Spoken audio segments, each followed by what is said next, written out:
আসসালামু আলাইকুম রহমতুল্লাহ। ইন্নাল হামদুলিল্লাহ ওয়াসসালাতু ওয়াসসালামু আলা রাসূলিল্লাহ বাদ।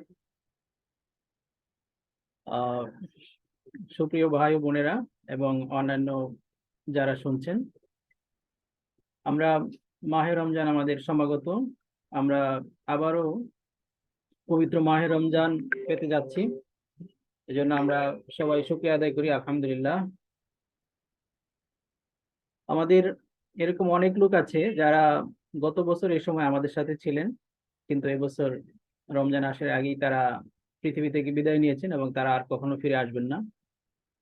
তো আল্লাহ তাআলা আমাদেরকে সৌভাগ্য দান করেছেন যে আমরা আরেকটা রমাদান প্রায় সমাগত। আশা করছি আল্লাহ তাআলা আমাদের নসিব করবেন। এই জন্য আমরা আবারও শুকরিয়া আদায় করি, আমরা সকলেই করি আলহামদুলিল্লাহ। আমরা এই যে আলহামদুলিল্লাহ। এইবারের রমাদান আমরা পেলাম বা পেতে যাচ্ছি, আবার আগামী বছর ঠিক এই সময় আমরা এই রমজান মাস পাবো কিনা এটারই কিন্তু কোনো গ্যারান্টি নেই, কারণ পৃথিবীতে আসার একটা সিরিয়াল আছে, যাওয়ার কোনো সিরিয়াল নাই। সুতরাং আমাদের চেষ্টা থাকবে বা আমাদের উচিত হবে এই রমজানকে আমাদের জীবনের শেষ রমজান মনে করে একে সর্বোচ্চভাবে কাজে লাগানোর চেষ্টা করা। আল্লাহ তাআলা আমাদের উপর যে সিয়াম ফরজ করেছেন, রোজা আমরা রোজা বলি, রোজাকে আরবিতে সিয়াম বলে। সিয়াম মানে হচ্ছে বিরত থাকা। আমরা অনেকেই মনে করি শুধু পানাহার থেকে বিরত থাকলেই বোধহয় রোজা হয়ে যায়, সিয়াম হয়ে যায়। আসলে তা নয়। আল্লাহ রাসূল সাল্লাল্লাহু আলাইহি ওয়াসাল্লামের একটা হাদিস যদি আমরা মনে রাখি, তাহলে আমাদের জন্য এই বিষয়টা অনুধাবন করা খুবই সহজ হবে। এই হাদিসটি হযরত আবু হুরায়রা রাদিয়াল্লাহু তাআলা আনহু থেকে বর্ণিত হয়েছে, ইবনে মাজাতে এসেছে।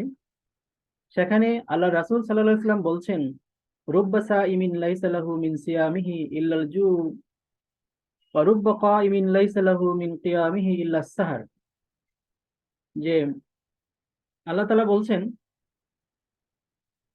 যে তোমাদের মধ্যে এমন অনেক রোজাদার আছে যারা যাদের উপবাস থাকাটাই শুধু হয়, তাদের উপবাস থাকা ছাড়া আর কোনো লাভ হয় না।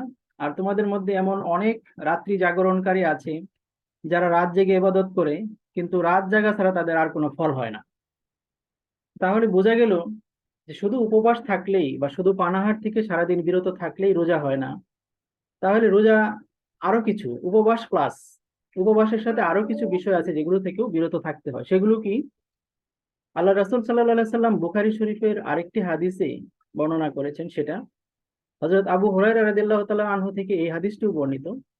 আল্লাহ রাসূল সাল্লাল্লাহু আলাইহি সাল্লাম বলছেন, মান লাম ইয়াদা কাওলা যুর ওয়াল আমালা বিহি ফালাইসা লিল্লাহি হাজাতুন ফি আন ইয়াদা তুআমাহু ওয়া শারাবা। যে যে ব্যক্তি রমজান মাসের সিয়াম রেখে মিথ্যা কথা বা মিথ্যা কাজ ছাড়তে পারলো না, আল্লাহ তাআলা এমন রোজাদারের রোজার বা উপবাস থাকার বা পানাহার থেকে বিরত থাকার আল্লাহ তাআলার কোনো প্রয়োজন নাই। তার মানে হলো যে যে ব্যক্তি শুধু পানাহার থেকে বিরত থেকেছে কিন্তু মিথ্যা কথা বা মিথ্যা কাজ বা অন্যায় কাজ থেকে নিজেকে বিরত রাখতে পারে নাই, তার রোজা কিন্তু আল্লাহর কাছে কবুল হবে না। আল্লাহ তাআলা সেটা আল্লাহ রাসূল সাল্লাল্লাহু আলাইহি ওয়াসাল্লামের মাধ্যমে আল্লাহ তাআলা সেই মেসেজই দিয়েছেন যে যে ব্যক্তি মিথ্যা কথা বা মিথ্যা কাজ ছাড়তে পারলো না, আল্লাহ তাআলার তার এই পানাহার পরিহারের বা পানাহার থেকে বিরত থাকার আল্লাহর কোনো প্রয়োজন নাই।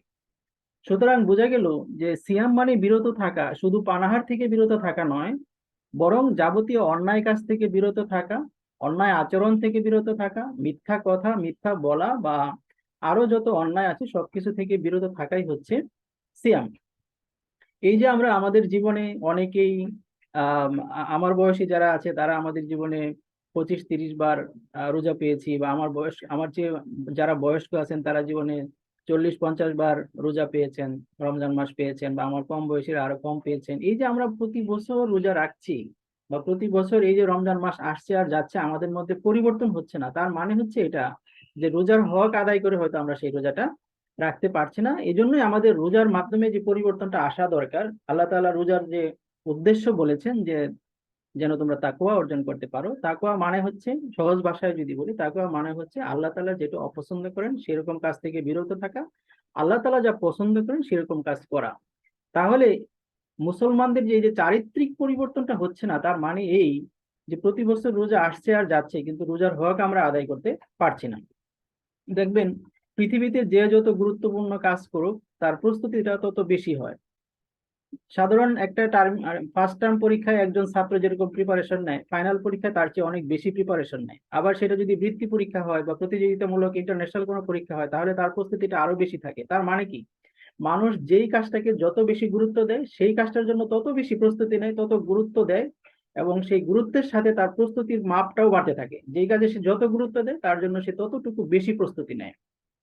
সাধারণ দুইজন মানুষ বা তিনজন মানুষকে দাওয়াত করে খাওয়ালে একজনের প্রস্তুতি থাকে। আর যদি সেটা বিয়ের কোনো অনুষ্ঠান হয় বা তার চেয়ে বড় কোনো অনুষ্ঠান হয়, তাহলে যিনি হোস্ট তার সেই আয়োজনটা বা তার প্রস্তুতিটা সেরকম বড় থাকে। আল্লাহ তাআলা বলছেন যে আমি এই রমাদানের রোজাকে ফরজ করেছি এবং রোজার বিনিময়ে আমি নিজে দিব, তাহলে এটা অনেক বড় একটা ইবাদত। সুতরাং এই বড় একটা ইবাদতের জন্য আমাদের প্রস্তুতিটা অনেক বড় হওয়া উচিত এবং প্রস্তুতিটা অনেক সুন্দর হওয়া উচিত, যেন আমরা মনে করতে পারি যে এই রমজান যে আমরা পেলাম, গত রমজানে অনেকেই ছিল তারা আজকে বেঁচে নাই, এই রমজান যে আল্লাহ আমাদেরকে সৌভাগ্যে রেখেছেন, আমরা শুকরিয়া আদায় করি। এবং সামনের রমজান যদি আমাদের নসিবে না হয়, এটাই যদি আমার শেষ রমাদান হয়, তাহলে এই রমাদান মাধ্যমে যেন আমি রোজার যে নাজাত, রোজার যে বারাকা, রোজার যে মাগফিরাত, সেটা যেন আমরা লাভ করতে পারি, সেরকম প্রিপারেশন, সেরকম প্রস্তুতি আমাদের থাকা উচিত। এ পর্যায়ে যেহেতু আমাদের রমজান খুবই সমাগত, আমরা খুব বেশি সময় নিব না, তাহলে রোজার কিছু সহজ টার্গেটের কথা বলি। এই যে আমরা পানাহার থেকে বিরত থাকলেই যে রোজা হয় না, এই কথাটা জানলাম আমরা হাদিস থেকে, বুখারী শরীফের হাদিস। সুতরাং পানাহার থেকে বিরত আমরা থাকবো, পাশাপাশি আর কি থেকে বিরত থাকা যায় এই বিষয়ে আমরা কিছু টার্গেট নেব। আমি সহজ তিনটা টার্গেটের কথা বলবো। এই তিনটা আমল যদি আমরা দৃঢ়ভাবে ইচ্ছা করি, শুধু ইচ্ছাই যথেষ্ট, এই জন্য আলাদা কোনো খরচ হবে না, আলাদা কোনো সময় দিতে হবে না, আলাদা কোনো চেষ্টা তদবির লাগবে না, শুধু আমার মানসিক একটা দৃঢ়তা, মনের একটা ইচ্ছা, এটা যদি আমার থাকে, তাহলে আমি এই টার্গেটটা পূরণ করতে পারবো। প্রথম যে কথাটা বলবো, যে রমজান মাসে আমাদের মধ্যে খাওয়া দাওয়ার একটা প্রস্তুতি, খাওয়া দাওয়ার একটা প্রতিযোগিতা চলে, কে কত বেশি খাইতে পারে। ইভেন এমন একটা কথাও অনেকে বলে বা অনেকে আমরা শুনি যে রমজান মাসে যা খাওয়া হয় সেটার কোনো হিসাব নাই। এটা সম্পূর্ণ ভিত্তিহীন একটা কথা। সুতরাং রমজানের প্রস্তুতি, রমাদানকে কাজে লাগানোর জন্য আমরা যেন খাওয়া দাওয়ার প্রতিযোগিতায় লিপ্ত না হই। প্রচুর সেহরিতে প্রচুর খেলাম, ইফতারে প্রচুর খেলাম, তারপরে ভুঁড়ি মোটা করে চিত হয়ে শুয়ে থাকলাম, ঘুমাইলাম, এবাদত বন্দেগি করলাম না, শুধু উপবাস থাকলাম আর রমজান মাস চলে গেল, এরকম যেন না হয়।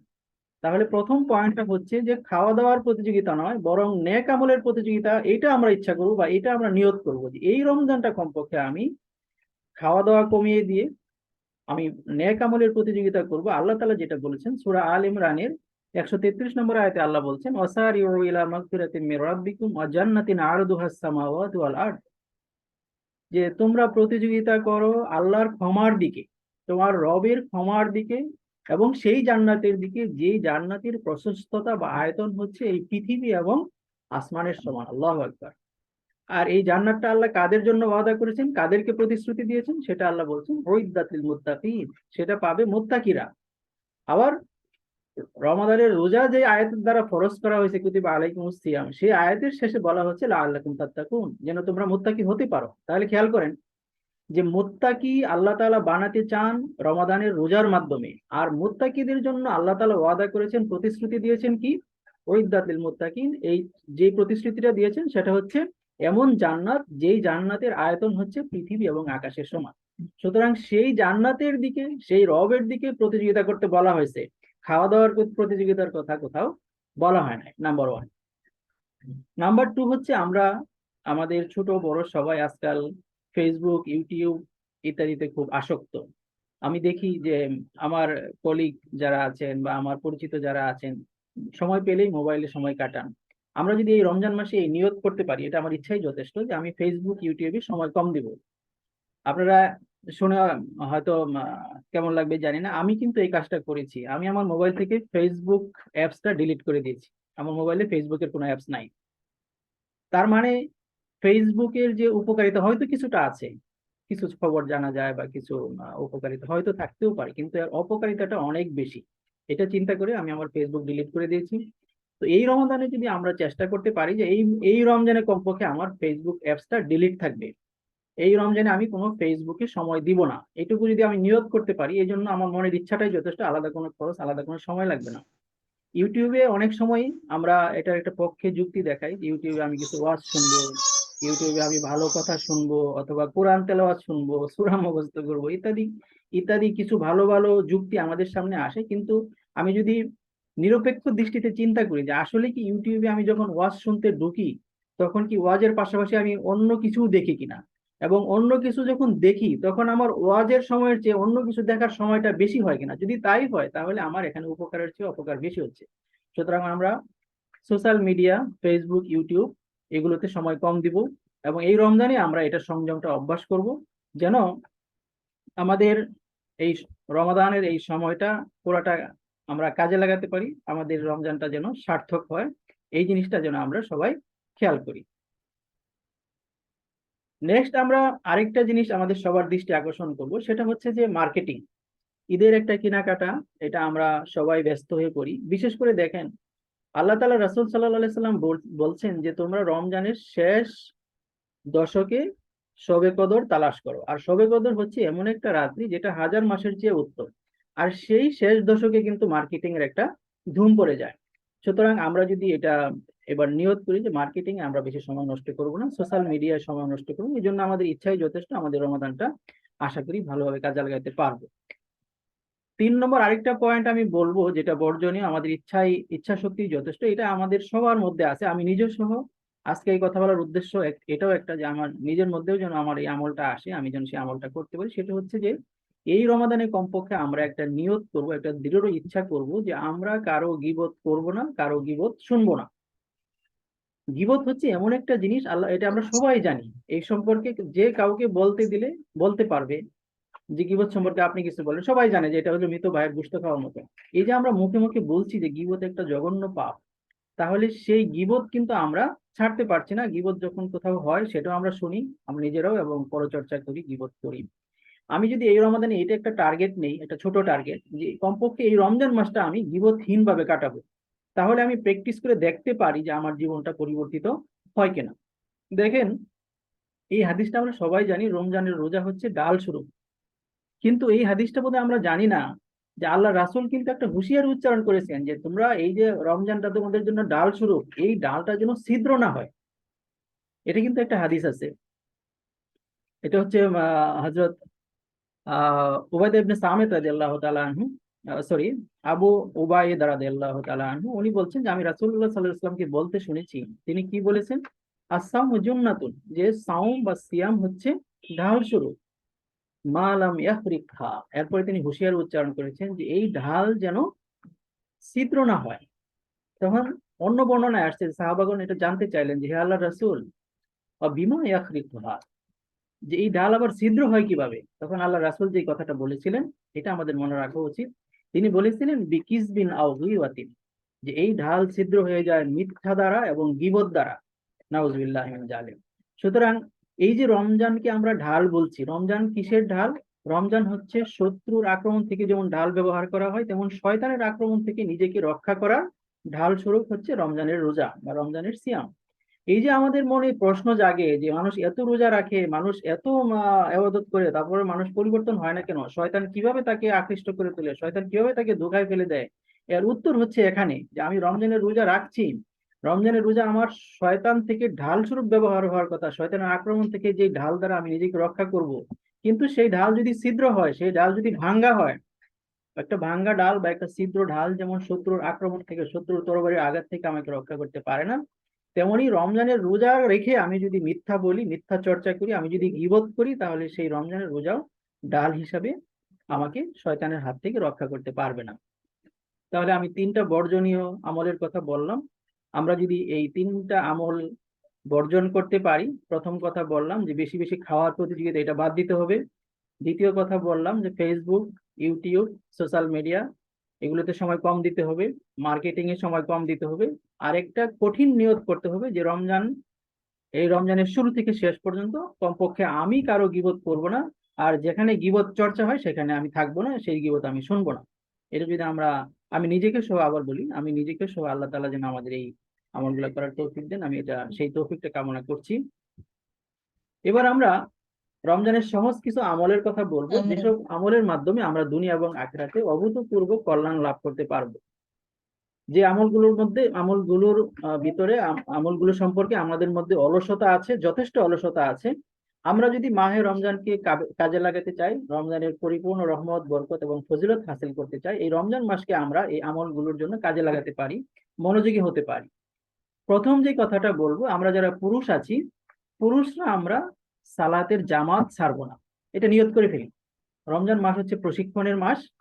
এই প্রশিক্ষণটা আমরা নেই যে আমরা যারা নামাজ পড়ি, আমাদের আত্মীয় স্বজনের মধ্যে থেকে আমরা সবাই নামাজ পড়ি, আলহামদুলিল্লাহ আমরা সবাই নামাজ পড়ছি। আমরা যদি এই নিয়তটা করি যে রমজান মাসে আমরা যারা পুরুষ আছি, আমরা পুরুষরা কেউ নামাজের জামাত ছাড়বো না, আমরা সবাই মসজিদে গিয়ে জামাতে সালাত, 5 ওয়াক্ত সালাত আদায় করব। ইভেন তাকবীরে ওলার সাথে, অর্থাৎ ইমাম সাহেব যখন প্রথম তাকবীর দেয় আল্লাহু আকবার বলে, সেই তাকবীরটা যেন আমি পাই, সেইভাবে তাকবীর ওলার সাথে, এটা তাকবীর ওলা বলে, অর্থাৎ প্রথম তাকবীর, সেই তাকবীরের সাথে আমরা সবাই মসজিদে গিয়ে জামাতের সাথে সালাত আদায় করব। এটা যদি আমার মাহে রমজান একটা টার্গেট হয়। কারণ কি? কারণ আল্লাহ রাসূল সাল্লাল্লাহু আলাইহি সাল্লাম বলেছেন, সালাতুল জামাআতি আফদালু মিন সালাতিল আহ আহ যাই হোক, হাদিসের টেক্সটটা এমন তো মনে আসছে না, অর্থাৎ একাকী সালাতের চেয়ে জামাতের সালাত হচ্ছে 27 গুণ সওয়াব বেশি। তাহলে এই সবটা আমরা এই রমজান মাসে অবশ্যই সেটা আমল করার চেষ্টা করবো এবং সেই সবটা নেওয়ার চেষ্টা করবো। দেখেন, আল্লাহ রাসূল সাল্লাল্লাহু ভাই আলাইহি মাত্র সাল্লামের যেটা কাছে, বললেন সেটা বুঝি নাই, আরেকবার একটু যদি যাইতেন। মানে আমরা পুরুষরা বলছি, পুরুষরা জামাতে সালাত আদায় করবো, রমজানের 5 ওয়াক্ত সালাত আমরা জামাতে আদায় করব। কারণ জামাতে আচ্ছা আচ্ছা। সালাত আদায়, এটা হচ্ছে ব্যক্তিগতভাবে একা একই নামাজ বা সালাত আদায়ের চেয়ে 27 গুণ সওয়াব বেশি।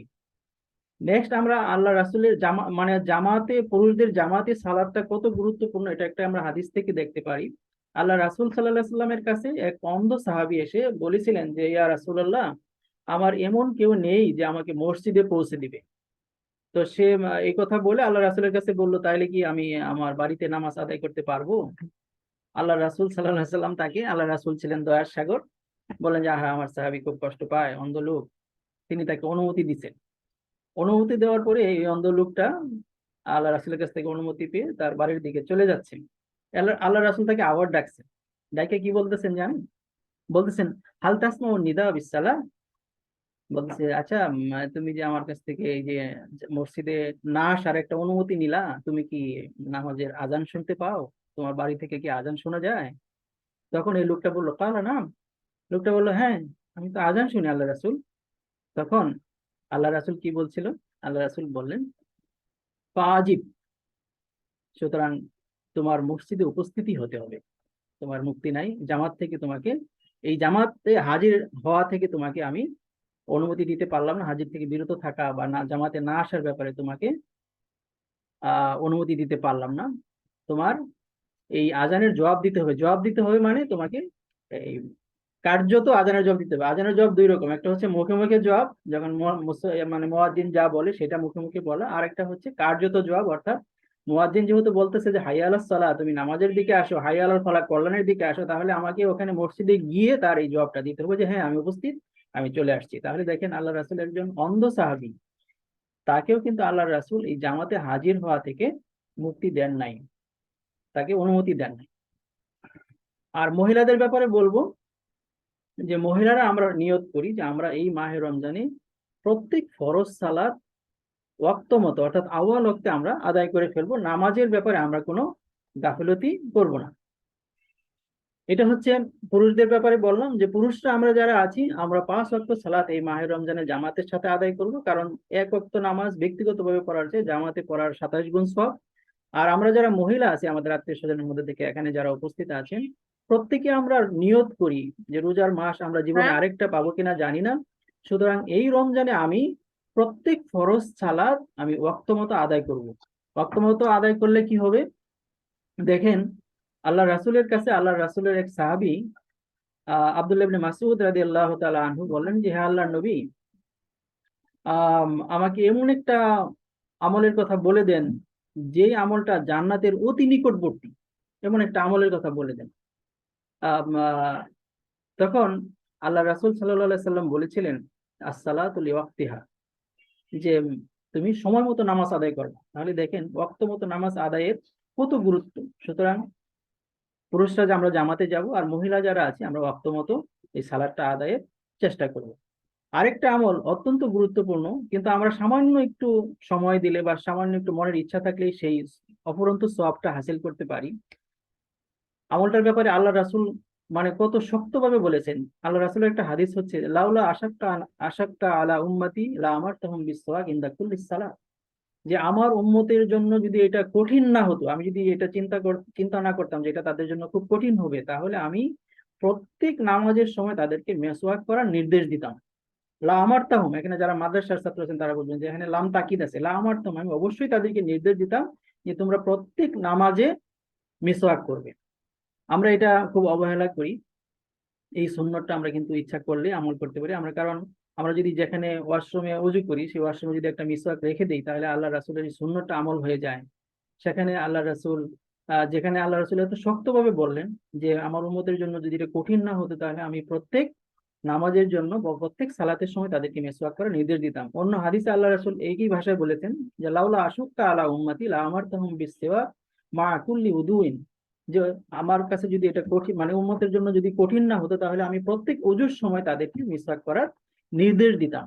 তাহলে এই যে সামনে রমজান আসছে, এই রমজানে আমরা এই আমলটা করার চেষ্টা করি, এই প্রশিক্ষণটা নেওয়ার চেষ্টা করি, যে প্রত্যেক অজুর সময় যখনই আমি অজু করি, কমপক্ষে প্রত্যেক নামাজের অজু যখন করি তখন আমি মিসওয়াক করব, যেটা অল্প সময় হোক, তবে এই সুন্নতটা আমরা আমল করার চেষ্টা করি। আরেকটা সহজ আমল আমরা এই রমজানে চেষ্টা করতে পারি, সেটা হচ্ছে নফল সালাত। আমি যদি এখন জিজ্ঞেস করি, আমি আমার নিজেকেই জিজ্ঞেস করি যে সর্বশেষ কবে ওয়াক্তীয় নফল পড়েছিলাম, তাহলে আমরা যারা বিশেষ করে পুরুষরা আছি, আমি তো দেখি মসজিদে কেউ কিন্তু নফল নামাজ পড়েন না, সবাই সুন্নত নামাজ পড়ে বেরিয়ে যান। আমরা পুরুষ যারা আছি, মহিলারা কেউ কেউ এই অভ্যাসটা আছে, তাদের মধ্যে এই ভালো অভ্যাস, নফলটা আদায় করেন, কিন্তু পুরুষরা এই ব্যাপারে খুবই গাফেল। সুতরাং আমরা এই রমজান মাসে এই নিয়তটা করি যে কমপক্ষে জোহর, মাগরিব এবং এশার যে নফল আছে, নফল সালাত গুলো আছে 2 রাকাত করে, এই 3 ওয়াক্ত নামাজের শেষে 2 রাকাত করে নফল সালাত আছে, আমরা এই রমজানে এই নফল সালাতটা ছাড়বো না। কারণ আল্লাহ রাসূল সাল্লাল্লাহু সাল্লাম এই নফলের ব্যাপারেও অত্যন্ত গুরুত্ব দিয়েছেন। রাসূল সাল্লামের আজাদকৃত একটা কৃত দাস ছিল, যার নাম ছিল গুলাম সাওয়ান রাদিয়াল্লাহু তাআলা আনহু। তখন আজাদকৃত কৃত দাসের সাথে একজন বলছেন যে আমি তার সাথে সাক্ষাৎ করলাম, আমাকে একটা কাজের কথা, আমি তাকে বললাম যে আমাকে একটা কাজের কথা বলে দিন যার মাধ্যমে আমি জান্নাতে প্রবেশ করাব, আল্লাহ তাআলা আমাকে জান্নাতে প্রবেশ করাবেন। তখন এই যে হাদিস বর্ণনাকারী তিনি বলছেন যে আল্লাহর পছন্দনীয় কাজের কথা যখন জিজ্ঞেস করা হলো তখন তিনি চুপ থাকলেন। তারপর এই আল্লাহ রাসূলের সাহাবীকে আবার জিজ্ঞেস করা হলো, এবারে তিনি চুপ থাকলেন। তৃতীয়বার যখন জিজ্ঞেস করা হলো, তখন তিনি রাসূল ইসলামের কাছেও এই প্রশ্নটা করেছিলেন, এই কথা জানালেন যে আমি রাসূল ইসলামের কাছেও এই জিজ্ঞেসটা করেছিলাম। তখন রাসূলুল্লাহ সাল্লাল্লাহু আলাইহি সাল্লাম কি বলেছিলেন, বলেছিলেন যে তুমি আল্লাহর জন্য বেশি বেশি সেজদা করবে, আলাইকা বিকাসরাতিস সুজুদ, যে আল্লাহর জন্য তুমি বেশি বেশি সেজদা করবে। তাহলে কি হলো, আল্লাহর জন্য যত বেশি সেজদা আমরা করব, তত আমরা জান্নাতের কাছাকাছি হতে পারবো, এটা আল্লাহর কাছে একটা প্রিয় আমল। সুতরাং আমরা যদি এই নফল সালাতের মাধ্যমে আল্লাহকে বেশি বেশি সেজদা করতে পারি, মাহে রমজানে যদি অভ্যাসটা করতে পারি, আল্লাহ তাআলা হয়তো আমাদের জন্য অবশ্যই অফুরন্ত যাজা দান করবেন, আমরা এর প্রতিফল ভালো পাবো। আমরা যখন সকালে সেহরির পরে আমরা যখন ঘুমাই, সাধারণত সেহরির পরে কোরআন তেলাওয়াত করে আমরা ঘুমাবো, এটাই আমাদের রুটিন হওয়া উচিত। এবং অফিসে যাওয়ার আগে অথবা মহিলারা বাকি কাজ ধরার আগে আমরা আরেকটা কাজ করে নিব, এটা আমরা অভ্যাস করতে পারি, সেটা হচ্ছে সালাতুদ দুহা, সালাতুদ দুহার অভ্যাস করা। সালাতুদ দুহার ব্যাপারে আল্লাহ রাসূল সাল্লাল্লাহু আলাইহি সাল্লাম খুবই তাকিদ দিয়েছেন। হযরত আবু দারদা থেকে বর্ণিত একটা হাদিস, তিনি বলেছেন যে আমার বন্ধু নবী সাল্লাল্লাহু আলাইহি সাল্লাম আমাকে 3টি বিষয়ের উপদেশ দিয়েছেন। আল্লাহ রাসূল আবু দারদা রাদিয়াল্লাহু তাআলা আনহুকে 3টি উপদেশ দিয়েছেন। তার মধ্যে একটি ছিল যে যতদিন আমি জীবিত থাকবো ততদিন, উনি বলছেন যে যতদিন আমি জীবিত থাকবো এই 3টি জিনিস আমি ছাড়বো না। 3টি জিনিস কি? সেটা হচ্ছে প্রতি মাসে 3টি রোজা রাখা। এই 3টি রোজা হচ্ছে প্রত্যেক চন্দ্র মাসের 13, 14, 15 চাশতের সালাত আদায় করা, অর্থাৎ এই সালাতুদ দুহা যেটা বলি সকালবেলা, এটা 9টা থেকে জোহরের নামাজের ওয়াক্ত হওয়া পর্যন্ত এই সময়টা সাধারণত থাকে। সেই সময় যে সালাতুদ দুহা আদায় করা, বেতের আদায় না করা পর্যন্ত যেন আমি নিদ্রায় না যাই। তাহলে তিনটা কাজের কথা আল্লাহ রাসূল ইসলাম আবু দারদাকে বলেছিলেন। তার মধ্যে একটা ছিল প্রতি মাসে 3টি রোজা রাখা, আরেকটা ছিল সালাতুদ দুহা আদায় করা, আর হচ্ছে বেতর আদায় না করে না ঘুমানো। আর সালাতুদ দুহাটা বুঝি নাই ভাই। সালাতুদ দুহা হচ্ছে, দুহা মানে হচ্ছে আহ সূর্য যখন আহ সূর্য যখন আলোকোজ্জ্বল হয়ে ওঠে, অর্থাৎ সকালবেলা, এটা 9টা থেকে জোহরের নামাজের আগ পর্যন্ত, এই সময়টাতে 2 রাকাত বা 4 রাকাত নামাজ পড়া, এটা হচ্ছে সালাতুদ দুহা। যে 2 রাকাত পড়তে এটা পারে, তো 2 চাষের রাকাত 2 নামাজ রাকাত। জানি, চাষের তাসতের নামাজ। নামাজও বলে, দুহার নামাজও বলে কেউ। জি। তারপরে আমরা যারা পুরুষরা আছি, আমাদের আরেকটা টার্গেট থাকবে যে আমরা তারাবির নামাজ বা তারাবির সালাত অবশ্যই জামাতের সাথে আদায় করব। তাহলে জামাতের সাথে আদায় করার মাধ্যমে আমাদের একটা জামাতের সালাতের এই অভ্যাসটাও গড়ে উঠবে। নামাজের ব্যাপারে আমার কথা হচ্ছে যে নামাজের ব্যাপারে আমাদের অনেক গাফিলতি আছে, নামাজে আমাদের মনোযোগ থাকে না। আল্লাহ তাআলা কোরআন শরীফে বলেছেন যে আকিমুস সালাতা লিযিকরি, আকিমিস সালাতা লিযিকরি, যে তোমরা নামাজ আদায় করো আমাকে স্মরণ করার জন্য।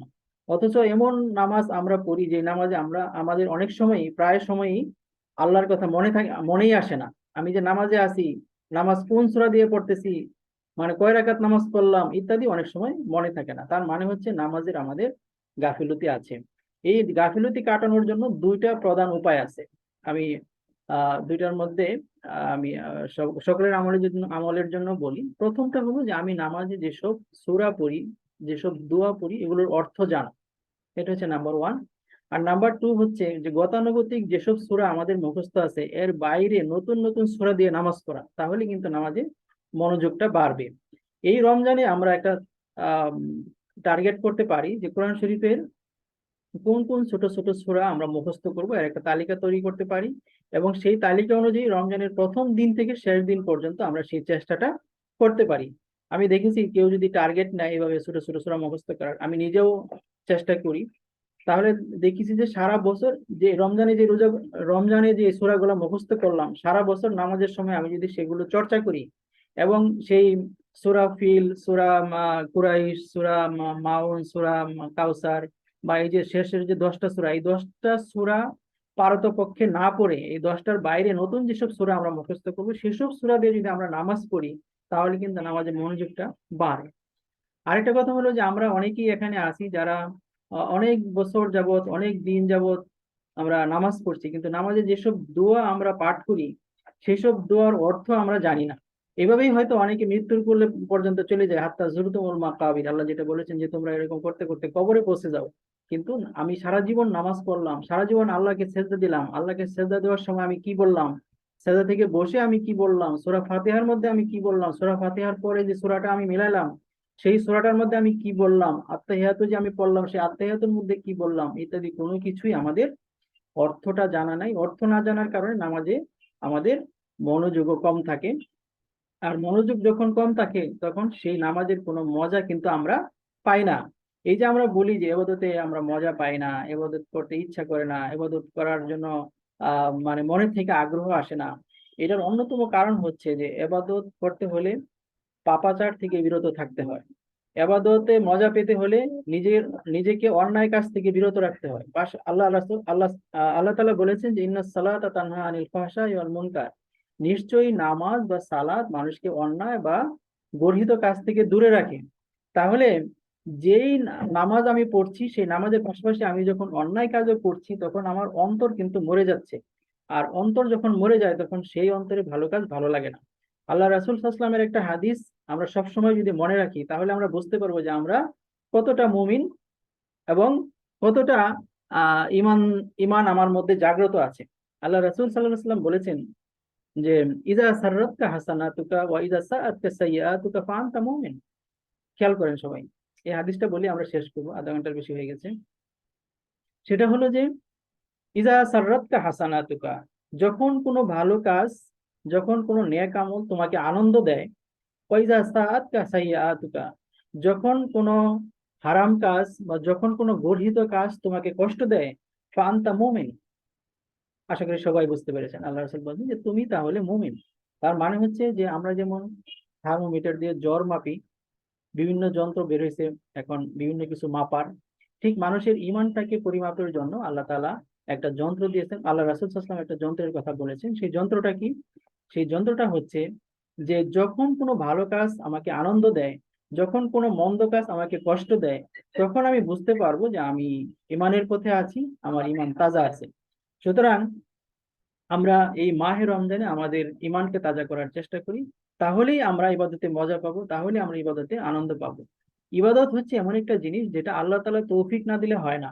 এই জন্য আল্লাহ রাসূল সাল্লাল্লাহু আলাইহি সাল্লাম প্রত্যেক ফরজ নামাজের পরে একটা দোয়া করতেন। দেখেন, আল্লাহ রাসূল কিন্তু নিষ্পাপ ছিলেন, উনি কিন্তু ডিরেক্টলি গাইডেড বাই আল্লাহ সুবহানাহু ওয়া তাআলা, তার কোনো পাপ ছিল না। তারপরেও তিনি প্রত্যেক নামাজের শেষে দোয়া করতেন, প্রত্যেক ফরজ নামাজের শেষে এই দোয়াটা করতেন, আমরাও করব। আমি সকলকে আহ্বান জানাবো এই দোয়াটা করা। সেটা হচ্ছে আল্লাহুম্মা আইন্নি আলা যিকরিকা ওয়া শুকরিকা ওয়া হুসনি ইবাদাতিক। হে আল্লাহ, আপনি আমাকে তৌফিক দেন। আইন্নি আলা যিকরিকা, আমি যেন আপনার জিকির করতে পারি, আপনাকে সবসময় স্মরণ করতে পারি। ওয়া শুকরিকা, আপনার যেন শুকর আদায় করতে পারি। ওয়া হুসনি ইবাদাতিক, এবং আপনার ইবাদত যেন সুন্দর মতো করতে পারি। তাহলে আল্লাহ রাসূল সাল্লাল্লাহু আলাইহি ওয়াসাল্লাম যেখানে নিষ্পাপ হওয়া সত্ত্বেও এই দোয়া প্রত্যেক ওয়াক্তে করতেন, আমরা যারা মুমিন মুসলমান গুনাহগার আছি, আমাদেরও উচিত প্রত্যেক ওয়াক্তে, প্রত্যেক ফরজ নামাজের পরে এই দোয়াটা করা। শুধু দোয়া করা না, বরং এই দোয়ার যে সারমর্ম, সেই দোয়ার আলোকে নিজের জীবনকে গড়ে তোলা। আল্লাহর কাছে আমি তৌফিক চাচ্ছি যে হে আল্লাহ, আমাকে তৌফিক দেন, আমি যেন আপনার জিকির করতে পারি, আপনার স্মরণ করতে পারি, আপনার ইবাদত করতে পারি সুন্দরভাবে। আর আমি নিজে চেষ্টা করছি না সুন্দরভাবে, এটা তো হতে পারে না, বরং কথার সাথে কাজের মিল থাকতে হবে। আর আমি এই কথাটা আবার রিপিট করি যে আমরা যারা এই যে সামনের রমজানে রোজা রাখার নিয়ত করছি, আমাদেরকে সবসময় একটা কথা মনে রাখতে হবে যে সেটা আল্লাহ যদি তৌফিক না দেন, তাহলে কোনো নেক আমল, কোনো ভালো কাজ কেউ করতে পারবে না। সুতরাং ভালো কাজ করার ইচ্ছা, পাশাপাশি আল্লাহর সাহায্য কামনা, এই দুইটা হচ্ছে ইম্পর্টেন্ট। আমার যদি ভালো কাজ করার ইচ্ছা না থাকে, তাহলে যেমন আমি করতে পারবো না। ভালো কাজ করার আমি যতই ইচ্ছা করি, আল্লাহ যদি আমাকে তৌফিক না দেন, সেটা আমি করতে পারবো না। তাহলে আমাদের পাশাপাশি দুইটা কাজ চালিয়ে যেতে হবে, আমাদের চেষ্টা অব্যাহত রাখতে হবে, আল্লাহর কাছে তৌফিক চাইতে হবে। এটা আপনারা আপনাদের জীবনেও আছে, আমার জীবনে অনেকবারই এটা আমি দেখেছি। হয়তো আমি নিয়ত করেছি যে আজকে আগামীকাল রোজা রাখবো, কিন্তু দেখা গেল যে সবকিছু ঠিকঠাক, কিন্তু আমি রাতে সজাগ পেলাম না। এরকম হয় না? এরকম হয়, অনেক সময় হয়। হয়তো আমি নিয়ত করেছি যে আজকে একটু শেষ রাতে জাগবো, তাহাজ্জুদ করবো, কিন্তু দেখা গেল আমি সজাগ পেলাম না। তার মানে কি? আল্লাহ তাআলা আমাকে তৌফিকটা দেন নাই। সুতরাং আমার মনে একটা সবসময় আকাঙ্ক্ষা থাকতে হবে, আল্লাহর কাছে চাইতে হবে যে হ্যাঁ, আমার চেষ্টাটা আমি করছি, বাকিটা সফলতা ব্যর্থতা তোমার হাতে, তুমি তৌফিক দিও। এভাবে যদি আমরা চেষ্টা করি, মাহে রমজানের সামনে যে রোজা আসতেছে বা রমজান আসতেছে, রমজান যদি আমরা সুন্দরভাবে পরিকল্পনা মাফিক, রুটিন মাফিক আমরা যদি সেটা কাটাতে পারি। মাহে রমজান হচ্ছে কোরআন নাজিলের মাস। আমরা কোরআন যদি ঠিক মতো অধ্যয়ন করতে পারি, এবং সেই কোরআনের আলোকে যদি আমরা আমাদের জীবনকে গড়ে তুলতে পারি, তাহলে এই রমজানটা সার্থক হবে। আমাদের জীবন এই রমজানের মাধ্যমে পরিবর্তিত হবে। রমজানের আগে এবং পরে, আমি রমজানের আগে যে হাবিব ছিলাম, রমজানের পরেও যদি সেই হাবিব থাকি, তাহলে তাহলে কিন্তু এই রমাদান আমার কোনো কাজে আসলো না, এটা আমার বুঝতে হবে। সুতরাং মাহে রমজানের আগে আমি যে হাবিব আছি, মাহে রমজানের পরে অবশ্যই তার চেয়ে একটু উন্নত মুমিন হব। মাহে রমজানের আগে আমার যে আমল আছে, মাহে রমজানের পরে আমার অবশ্যই সেই আমলের সাথে কিছু না কিছু যোগ হবে। তাহলেই সেই রমাদানটা সার্থক হবে বলে আমরা ধরে নিব। যদি সেটা না হয়, মাহে রমজানের আগে এবং পরের অবস্থা যদি একই রকম থাকে, তাহলে আমার মনে করতে হবে যে আমার এই রমজানটা সার্থকভাবে আমি পালন করতে পারি নাই। আল্লাহ তাআলা আমাদের সকলকে এই আসন্ন রমাদানে পরিপূর্ণভাবে আল্লাহ তাআলার ইবাদতের মাধ্যমে কাটানোর তৌফিক দান